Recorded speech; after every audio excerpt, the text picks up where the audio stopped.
జగన్ ముందుగా మేల్కొన్నాడు. వాస్తవంగా Telugu Desam party last trip ఎందుకు జనసేన బీజేపీలతో పొత్తు పెట్టుకుంది? ఫ్రమ్ ద బిగినింగ్ యాక్టివిటీ చేయలే. దాదాపు 2-3 ఏళ్ల పాటు పార్టీ యాక్టివిటీ చాలా బలహీనం.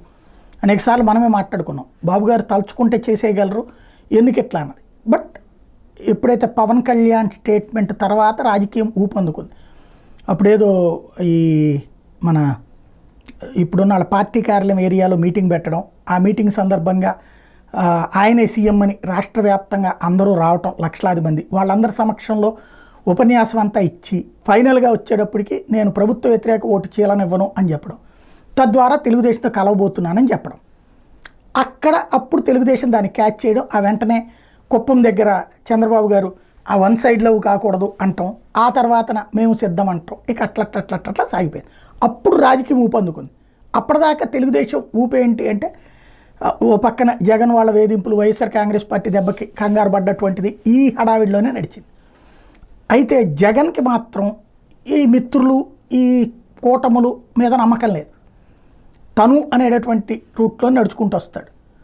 ఒకటే ఏమైపోయింది, జగన్ తెలుగుదేశం వాళ్ళకి సంబంధించి వేధించింది ఏంటంటే అప్పుడున్న అధికారి ఏబి వెంకటేశ్వరరావు గారిని ఇబ్బంది పెట్టడం, ఇవి మిగతాది అయ్యన్న పాత్రుడు, అచ్చెన్నాయుడు ఇట్లాంటి పెద్దవాళ్ళ జోలికి వెళ్ళాడు. కింద చిన్న చితక కార్యకర్తలే తక్కువే, కానీ లోకల్గా ఉన్న ఎమ్మెల్యే క్యాండిడేట్లు ఎక్కడికక్కడ వేధించినవి ఉన్నాయి టీడీపీ వాళ్ళని.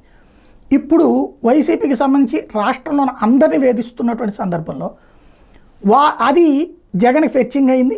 అందుకని జనంలోకి వెళ్ళడానికి ఒక అవకాశం అయింది. దాంతోపాటుగా ప్రతి నెల కార్యకర్త నాయకులతో, జిల్లాల వారి నాయకులతో మీటింగులు, అట్లాగే డైరెక్ట్గా నియోజకవర్గాలకు వెళ్ళి అక్కడ పార్లమెంటు నియోజకవర్గ పరిధిలో ఉన్నటువంటి నాలుగు జిల్లాలతో మాట్లాడాలనుకోవడం అన్నటువంటిది. అంటే 6 నెలలకే ఇక్కడ బిగిన్ చేసేస్తున్నారు, 6-7 నెలలకి. తద్వారా ముందు పార్టీని సంస్థాగత నిర్మాణం చేసుకోవడానికి టైం దొరికింది కాబట్టి ఇప్పటి నుంచి సెటరైట్ చేసుకునే అడుగులు వేస్తున్నారు. కాకపోతే ఈలోపు జగన్ సెటరైట్ చేసుకునేలోపు భయపెట్టే కార్యక్రమం సీరియస్గా జరుగుతుంది. ఇంకా కేసులు, అసలు పార్టీ పేరు చెప్పాలంటే వణికించాలి అన్నటువంటిది చంద్రబాబు గారి వ్యూహం కాబట్టి ఏం జరుగుతుందో చూడాలి.